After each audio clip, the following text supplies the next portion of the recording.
गृणिः पातु शिरोदेशम् सूर्यः पातु ललाटकम् आदित्यो लोचने पातु श्रुतिम् पातु दिवाकरः घ्राणम् पातु सदा भानुः मुखम् पातु सदा रविः जिह्वाम् पातु जगन्नेत्रः कण्ठम् पातु विभावसुः स्कन्धौ ग्रहपतिः पातु भुजौ पातु प्रभाकरः करावब्जकरः पातु हृदयम् पातु भानुमान् मध्यम् पातु सुसप्ताश्वो नाभिम् पातु नभोमणिः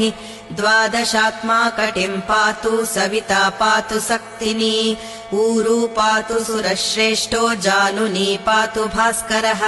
जङ्घे मे पातु मार्ताण्डो गुल्फौ पातु त्रिशाम्पतिः पादौ पातु दिनमणिः पातु मित्रोऽखिलम् वपुः आदित्यकवचम् पुण्यम् अभेद्य वज्रसन्निभम्